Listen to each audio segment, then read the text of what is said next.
हमारा second chapter था forms of organisations. Forms of organisation के बाद जो हमारा नेक्स्ट चैप्टर है channels of distribution. Channels of distribution, इसमें सबसे पहले डिस्ट्रीब्यूशन क्या होता है ये पता होना चाहिए। Distribution means a process of transferring product from factories to hand over the product to the actual consumer। ठीक है, ट्रांसफ़र करना यानी एक तो डिस्ट्रीब्यूट करना, एक्चुअल मैन्युफैक्चरर से एक्चुअल कंज्यूमर को देना, वो प्रोडक्ट पहुंचाना। ठीक है, अब चैनल्स की बात है। चैनल्स क्या है? ये एक तरह का नेटवर्क है। ठीक है, इसको हम मार्केटिंग नेटवर्क भी कह सकते हैं। यानी कौन सा नेटवर्क है जिसके थ्रू, एक मार्केटिंग नेटवर्क है जिसके थ्रू डिस्ट्रीब्यूशन की प्रोसेस होती है। जो प्रोडक्ट है मैन्युफैक्चरर से कहाँ पे पहुँचता है? अपने एक्चुअल कंज्यूमर के पास पहुँच जाता है प्रोडक्ट। ठीक है, और जो मार्केटिंग प्रोसेस है, ये जो मार्केटिंग प्रोसेस है ये बहुत ही क्रूशियल फेज है। ठीक है, क्योंकि ये एक तरह का मैन्युफैक्चरर के बीच, मैन्युफैक्चरर जिसको आप प्रोड्यूसर भी कह सकते हैं, प्रोड्यूसर, ठीक है, और कंज्यूमर के बीच में एक लिंक क्रिएट करता है, एक लिंक की तरह एक्ट करता है या फिर एक ब्रिज की तरह एक्ट करता है। ठीक है, क्योंकि एक कंज्यूमर डायरेक्टली प्रोडक्शन यूनिट से या फिर मैन्युफैक्चरर से डायरेक्टली अपना कोई भी प्रोडक्ट है यूज़ करने वाला वहाँ से नहीं ले सकती, तो उसको डिस्ट्रीब्यूट करने का काम किसका होता है? डिस्ट्रीब्यूटर का काम होता है।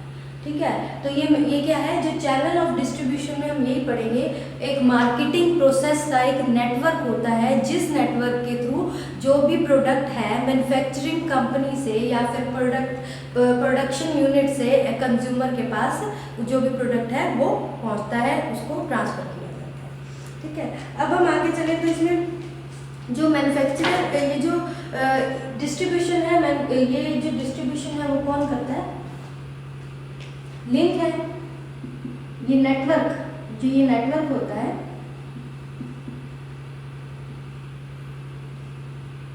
ऑफ मार्केटिंग, मार्केटिंग का ये जो नेटवर्क है यही डिस्ट्रीब्यूशन का काम करता है। ठीक है, अब इसमें ये जो डिस्ट्रीब्यूशन चैनल है इसमें जो मार्केटिंग प्रोसेस है, जो मार्केटिंग प्रोसेस में जो ट्रेड होता है, जो व्यापार होता है, उसमें कौन कौन इन्वॉल्व होते हैं? प्रोड्यूसर होता है, ठीक है, यानी मैन्युफैक्चरर, कंज्यूमर होता है और मिडल मैन, इन सब का।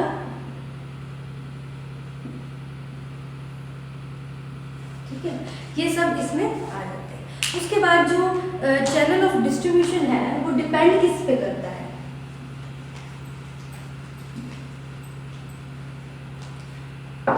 अब चैनल ऑफ डिस्ट्रीब्यूशन की सिलेक्शन करनी है। अगर मान लो हमने देखना है कौन सा चैनल ऑफ डिस्ट्रीब्यूशन होना चाहिए, इसकी सिलेक्शन के लिए हम देखेंगे किसके ऊपर डिपेंड करता है।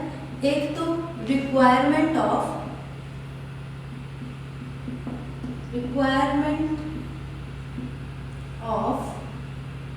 मैन्युफैक्चरर,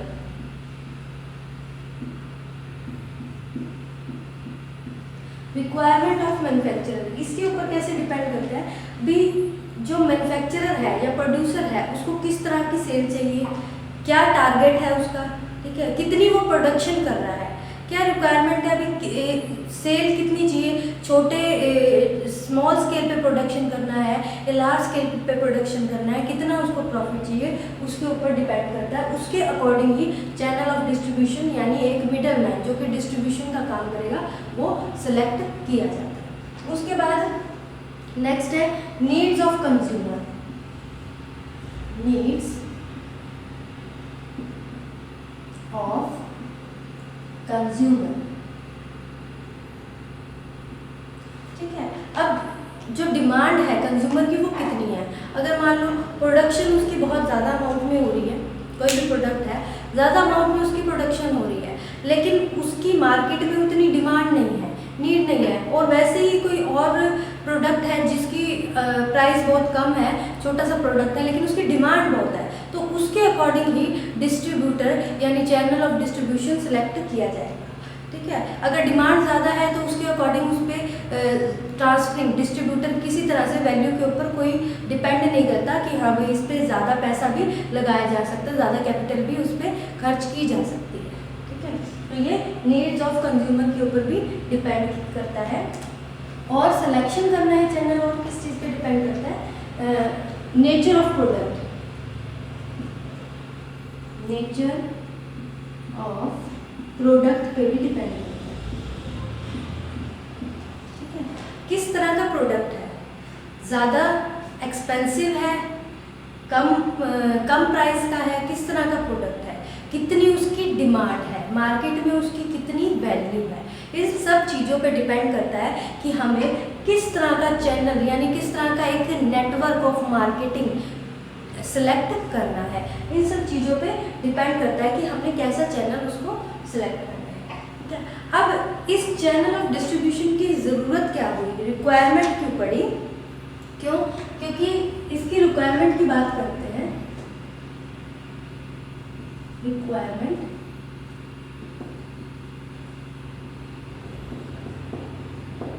क्यों क्यों ज़रूरत पड़ी चैनल ऑफ डिस्ट्रीब्यूशन की, डायरेक्टली प्रोडक्शन कर रहे हैं, प्रोडक्शन करने के बाद कंज्यूमर वहाँ से जहाँ पे प्रोडक्शन यूनिट है वहाँ से भी तो अपना प्रोडक्ट परचेज कर सकता है, लेकिन इसकी ज़रूरत पड़ी क्यों, क्योंकि एक तो ये एफिशिएंसी, किसकी एफिशिएंसी, ऑफ मार्केटिंग की एफिशिएंसी को इंक्रीज कर देता है, इंक्रीजेस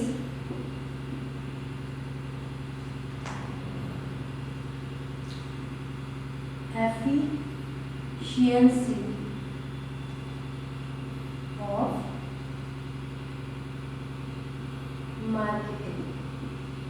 मार्केटिंग की एफिशिएंसी बढ़ा देता है।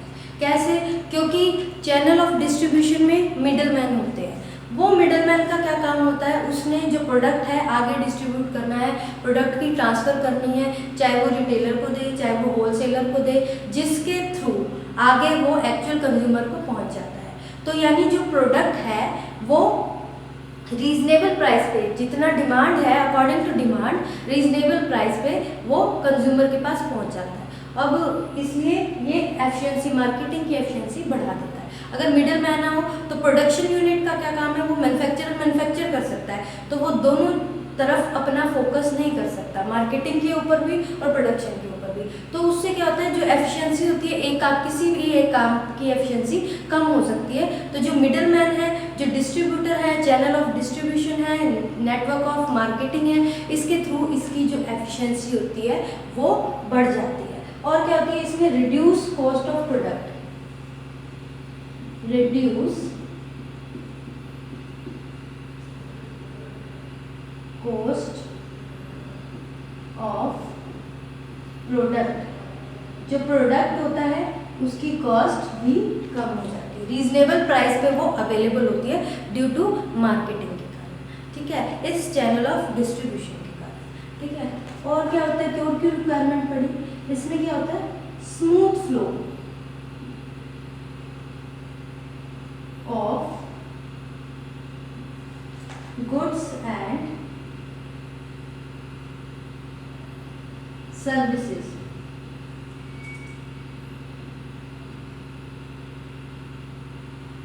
स्मूथ फ्लो मतलब कि अब जो इंडस्ट्रीज हैं, प्रोडक्शन यूनिट हैं, मैन्युफैक्चरिंग यूनिट्स हैं, वो बहुत ही रिमोट एरियाज में होती है, रेजिडेंशियल एरिया से बहुत ज़्यादा दूर होती है, तो कोई भी कंज्यूमर है वहाँ जाके अपना प्रोडक्ट नहीं ले सकता।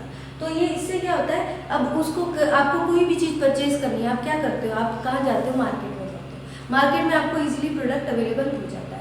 ऐसा तो नहीं है कि आपको कोई प्रोडक्ट लेना है आपको बहुत दूर जाना पड़ा, और हर एक पर्सन जिनके पास कोई कन्वेंस नहीं है वो कैसे वहाँ से जाके, तो इससे क्या होता है, स्मूथ फ्लो। कुछ भी सामान लेना है, सब कहाँ जाते हैं, एक एरिया जो कि जिसको मार्केट कहते हैं, मार्केट में जाकर ठीक है जो शॉप्स हैं वहाँ से उनको प्रोडक्ट बड़े इजीली अवेलेबल हो जाता है। ठीक है, तो इसलिए ये चैनल ऑफ डिस्ट्रीब्यूशन की रिक्वायरमेंट थी। ये इसकी होगी इंट्रोडक्शन। अब अगर बात करें इसकी टाइप्स की, चैनल ऑफ डिस्ट्रीब्यूशन कितने टाइप्स का होता है,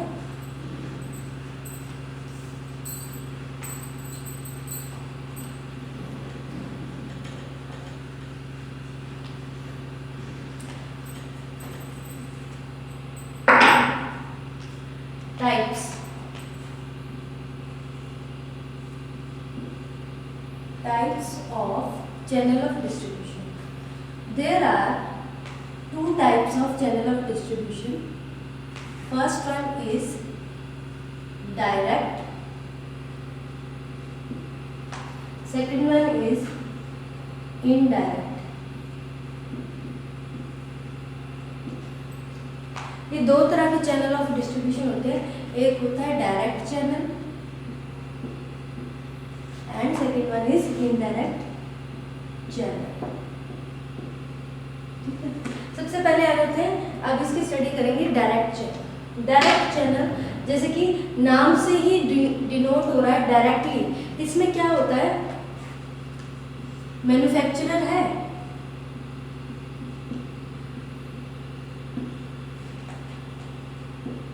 कंज्यूमर.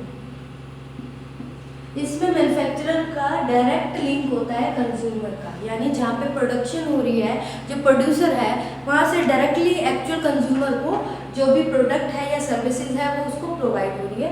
इसमें कोई मिडल मैन की रिक्वायरमेंट नहीं होती. ये मोस्टली बहुत सारे जैसे हैवी प्रोडक्ट्स होते हैं, मशीन के प्रोडक्ट्स होते हैं, डायरेक्टली ये कंज्यूमर को रिसीव होते हैं. या फिर कुछ चीज़ें इस तरह से मतलब कि सेल परचेज होता है इस तरह से, जिसमें जैसे मेल के थ्रू ऑर्डर किया गया और डायरेक्टली कहाँ पे गया, कंज्यूमर के पास पहुँच गया. जैसे हम आजकल मेल पे ऑर्डर करते थे, डायरेक्टली हमारे पास आ जाता है, कोई मिडल मैन नहीं होता उसमें.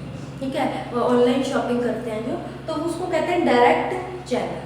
ये डायरेक्ट चैनल है, कोई कंज्यूमर नहीं है इसके अंदर. ठीक है, अब इसमें जो मार्केटिंग होती है वो सारे हैवी मशीन्स की और कुछ इस प्रोडक्ट्स की होती है. इसमें एग्जांपल्स के तौर पे जैसे बैंक हो गए, बैंक डायरेक्टली सर्विस प्रोवाइड कर रहा है. ठीक है, कंज्यूमर है, जाता है बैंक में, जो भी सर्विस है अपने डायरेक्टली उसके साथ लिंक होता है. ठीक है, तो इसमें क्या होता है, और टेलीफोन कंपनीज आ जाती हैं, ये भी इसका एग्जांपल है. और इसमें वैसे एग्जांपल देखा जाए तो एक यूरेका फॉर्ब्स एक मुंबई की कंपनी है, वैक्यूम क्लीनर की कंपनी है. वो सेल्समैन के through directly door to door consumer को अपना प्रोडक्ट अवेलेबल करवाती है. ये इसका एक एग्जांपल हो गया डायरेक्ट चैनल का, जिसमें क्या होता है, मिडलमैन का कोई रोल नहीं होता, मिडलमैन की रिक्वायरमेंट नहीं होती. डायरेक्टली प्रोड्यूसर कह सकते हैं या मैन्युफैक्चर कह सकते हैं, उससे डायरेक्टली जो प्रोडक्ट है उसको ट्रांसफर कर दिया जाता है सीधा कंज्यूमर को. ठीक है, क्योंकि इसमें क्या होता है, डायरेक्ट मिडलमैन की रिक्वायरमेंट क्यों नहीं है, क्योंकि इसमें डायरेक्टली ही सर्विसेज और गुड्स प्रोवाइड हो रहे हैं कंज्यूमर को, इसलिए इसको डायरेक्ट चैनल.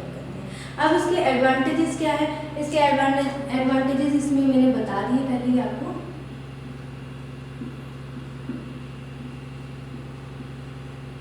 एक तो सबसे बड़ा एडवांटेज इसमें मिडलमैन नहीं है.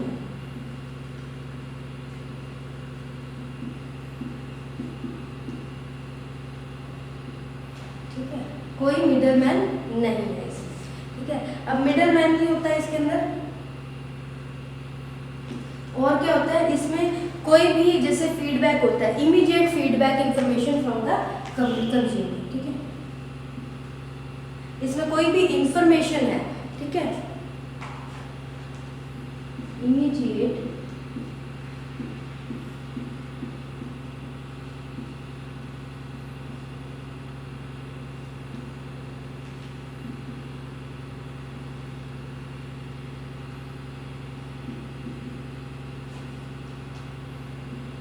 information from consumer.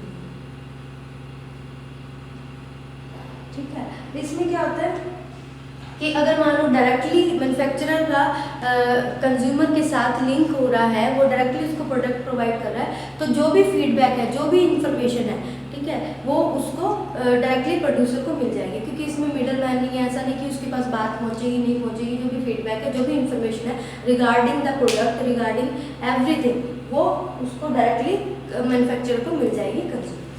ठीक है, उसके बाद जो नेक्स्ट आ जाता है, ये तो हमारा डायरेक्ट चैनल हो गया. उसके बाद इनडायरेक्ट चैनल. जब भी लार्ज स्केल पे प्रोडक्शन होती है, ठीक है, तो ये पॉसिबल नहीं है, ठीक है, कि उसकी डिस्ट्रीब्यूशन डायरेक्टली एक मैन्युफैक्चरर या फिर एक प्रोड्यूसर डायरेक्टली कंज्यूमर को वो प्रोडक्ट प्रोवाइड कर सके. ठीक है, ये पॉसिबल नहीं होता, जिसके कारण क्या होता है, इसमें किसकी रिक्वायरमेंट पड़ती है, मिडलमैन की. ठीक है, इसमें डायरेक्टली ऐसा नहीं होता कि डायरेक्टली मैन्युफैक्चर है जो भी कंपनी का जो प्रोड्यूसर है वहाँ से डायरेक्टली कंज्यूमर को प्रोडक्ट मिल गया, देखिए इसमें डायरेक्टली था, इसमें नहीं होता, इसमें मिडलमैन की 1 2 3 जितने भी मिडलमैन की रिक्वायरमेंट होती है। अब वो मिडलमैन कौन हो सकते हैं, होलसेलर भी हो सकते हैं, रिटेलर भी हो सकते हैं,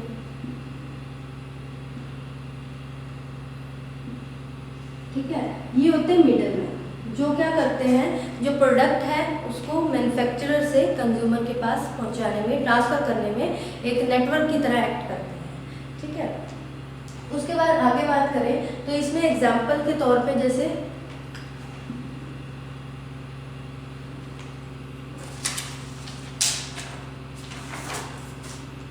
कुछ इंपॉर्टेंट चैनल्स है इसके, जैसे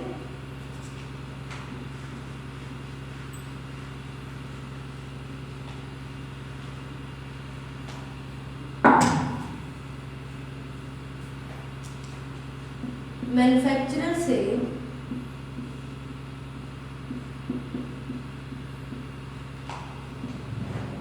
रिटेलर ने खरीदा, ठीक है, और रिटेलर ने किसको दिया, कंज्यूमर को। अब इसमें रिटेलर क्या है, मिडलमैन है, ठीक है। अब उसके बाद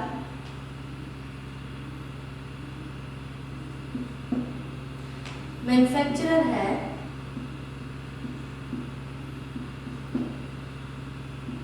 ठीक है, मैन्युफैक्चरर से किसने प्रोडक्ट परचेज किया, होलसेलर ने,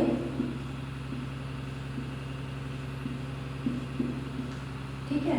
होलसेलर से प्रोडक्ट्स किसने लिए, लार्ज अमाउंट, होलसेलर ने तो लार्ज अमाउंट में मैन्युफैक्चरर से ले लिया, ठीक है। अब रिटेलर की डिमांड पर होलसेलर ने रिटेलर को प्रोडक्ट दे दिए जैसे उसको रिक्वायरमेंट। अब रिटेलर ने अपने शॉप में जो भी है प्रोडक्ट रख रखे हैं, ठीक है, और उसने किसको प्रोवाइड किया, जो कंज्यूमर की नीड है उसके अकॉर्डिंग उसने, ठीक है। तो मैन्युफैक्चरर और कंज्यूमर के बीच में जो लिंक था वो था रिटेलर यहाँ पे, इसके अंदर जो मिडलमैन थे वो थे होलसेलर और इसमें रिटेलर, ठीक है। और एग्जांपल आ जाएगा इसमें, मैन्युफैक्चरर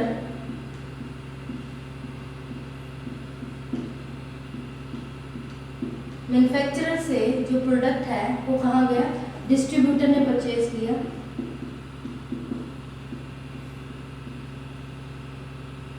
ठीक है। डिस्ट्रीब्यूटर से होलसेलर,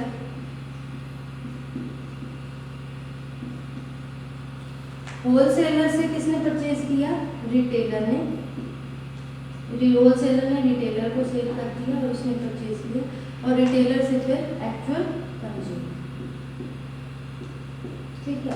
अब इसमें कितने मिडलमैन आ गए, एक डिस्ट्रीब्यूटर, डिस्ट्रीब्यूटर ने क्या किया, बल्क में मैन्युफैक्चरिंग कंपनी से प्रोडक्ट ले लिया, ठीक है, अलग अलग होलसेलर्स थे उनको डिस्ट्रीब्यूट कर दिया, ये भी मिडलमैन हो गया। अब होलसेलर से डिमांड के अकॉर्डिंग किसने ले लिया, रिटेलर, जो हमारी मार्केट में शॉप्स होती है वो रिटेल की शॉप्स होती है। उसके बाद कंज्यूमर, तो इसमें 3 मिडलमैन हो गए, डिस्ट्रीब्यूटर, होलसेलर एंड रिटेलर, ये 3 मिडलमैन हो गए, ठीक है। तो ये एक तरह का एग्जाम्पल है इसका इनडायरेक्ट चैनल के अंदर, जिसमें क्या होते हैं, डायरेक्टली जो प्रोडक्ट है वो मैन्युफैक्चरर से कंज्यूमर के पास नहीं जाता, वो किसके थ्रू जाता है, मिडलमैन के थ्रू जाता है, ठीक है। मिडलमैन 1 हो सकता है, 2 हो सकते हैं, 3 हो सकते हैं। यहाँ पे मिडलमैन क्या हो सकते हैं, होलसेलर भी हो सकता है, रिटेलर भी हो सकता है और डिस्ट्रीब्यूटर भी हो सकता है, जो कि मैन्युफैक्चरर और कंज्यूमर के बीच में एक लिंक क्रिएट करते हैं, ठीक है। अब हम पढ़ेंगे, ये तो हो गया हमारे चैनल्स, इसमें जो इनडायरेक्ट चैनल में मिडलमैन आ जाता है, ठीक है। अब मिडलमैन के बारे में पढ़ेंगे कि मिडलमैन होता क्या है।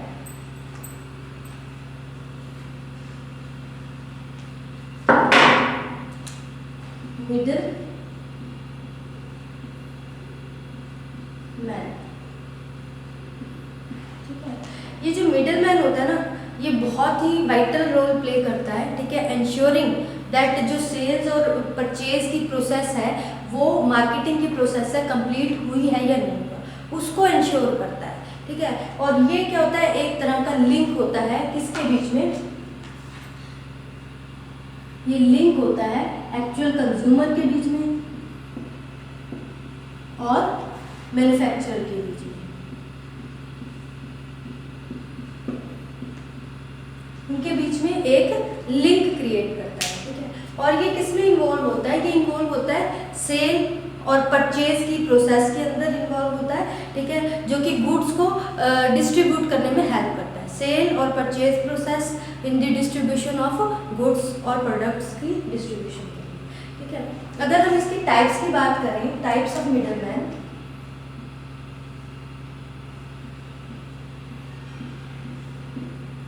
ये दो तरह के होते हैं। एक तो फंक्शनल मिडलमैन,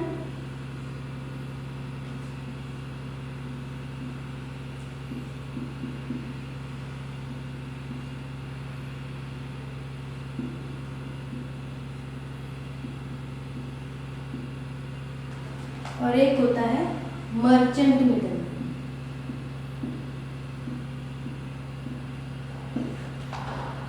मर्चेंट मिडल, ठीक है। अब फंक्शनल में भी आगे इसकी सब कैटेगरीज आ जाती हैं, जैसे brokers,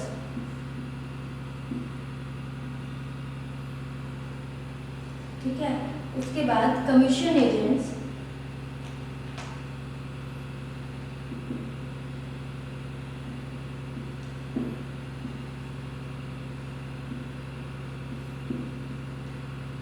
next is auctioneers,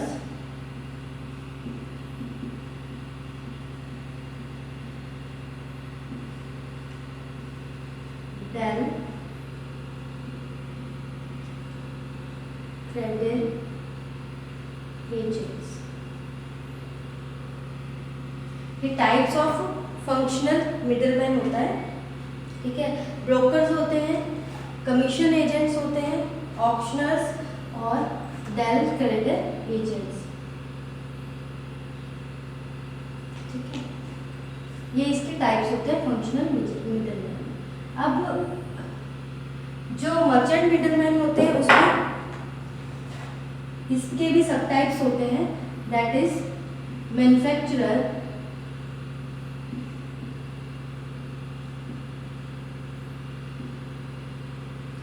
second one is wholesaler,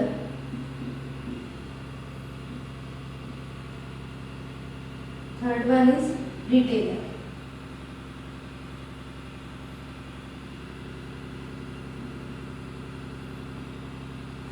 ठीक है। ये इसके सब टाइप्स हो गए।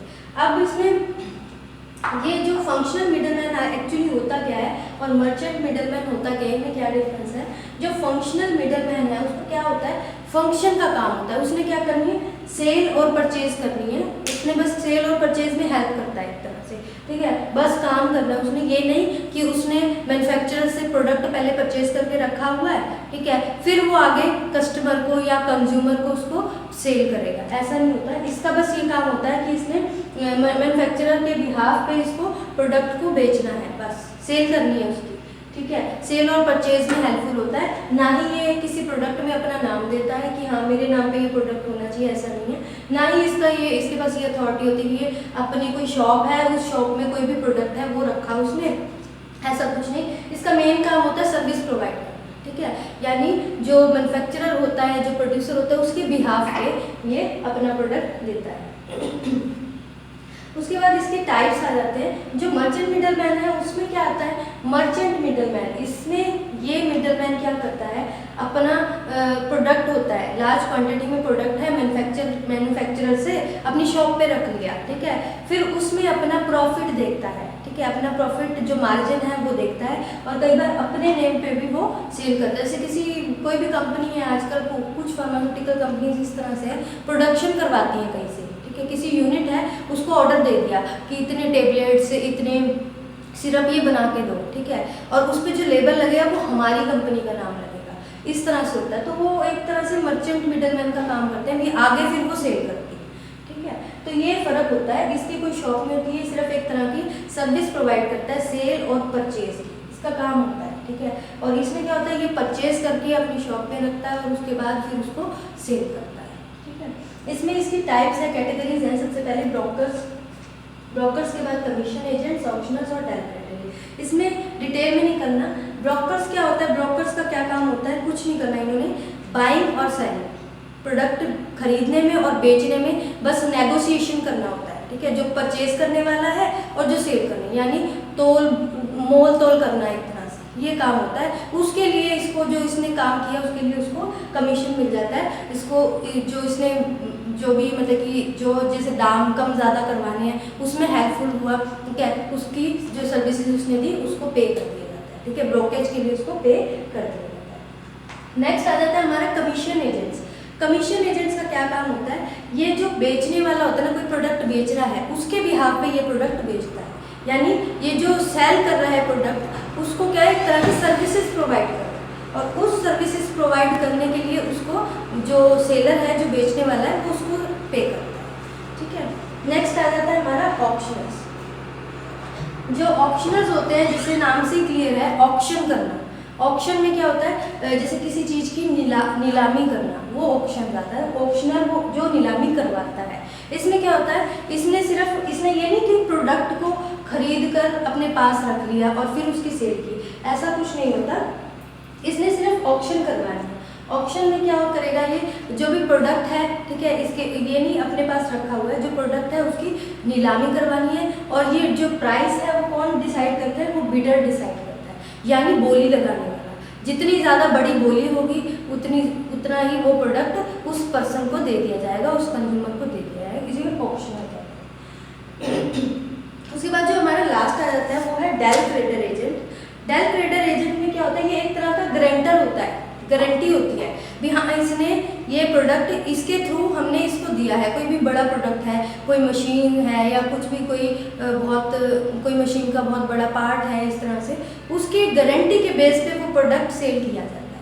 अगर जिसको सेल किया गया है, जिसने परचेज किया है वो प्रोडक्ट, उसको वो पेमेंट नहीं दे रहा है जिससे परचेज किया है, तो ये डेल क्रेडिटर एजेंट है। इसकी ड्यूटी, इसको वो जो अमाउंट है जो कि एक परचेज जिसने किया है उसने देनी है, तो वो इसको देनी पड़ती है, ठीक है। ये डेल क्रेडिटर एजेंट है, ये फंक्शनल मिडल है। ये हमने डिटेल में नहीं पढ़ना, ठीक है, क्योंकि ये सिर्फ ब्रीफली हमें पता होना चाहिए कि होते क्या। उसके बाद जो नेक्स्ट आ जाता है वो है हमारा मर्चेंट मिडलमैन। मर्चेंट मिडलमैन में 3 टाइप्स के होते हैं। एक तो मैन्युफैक्चरर होता है, होलसेलर होता है एंड रिटेलर होता है। ये तीनों ही डिटेल में पढ़ने हैं, क्या इनके फंक्शंस होते हैं, क्या फीचर्स होते हैं और क्या एडवांटेजेस और क्या टाइप्स होते हैं। आपका हमारा आज का लेक्चर इतना ही है। बाकी आपको जो डिटेल में है, हम नेक्स्ट पढ़ेंगे होलसेलर के बारे में, होलसेलर क्या होता है, ये सब डिटेल में आ जाएंगे आपको, मैन्युफैक्चरर, होलसेलर और रिटेलर। जो फंक्शनल मिडलमैन है उनको सिर्फ ब्रीफली पता होना चाहिए कि इनकी डेफिनेशन क्या है, ये क्या होता है। ब्रोकर्स क्या होते हैं, कमीशन एजेंट्स क्या होते हैं, ऑक्शनर्स क्या होते हैं, डेल क्रेडिटर एजेंट्स क्या, कई बार इसमें डेफिनेशन आ जाती है और इतने ज़्यादा इंपॉर्टेंट नहीं, लेकिन जो डिटेल में आते हैं वो मैन्युफैक्चरर, होलसेलर और रिटेलर आते हैं। तो आपका ये वाला लेक्चर यहीं पे फिनिश हुआ, ठीक है। नेक्स्ट लेक्चर में हम करेंगे होलसेलर क्या होता है। आपका लेक्चर फिनिश हो गया।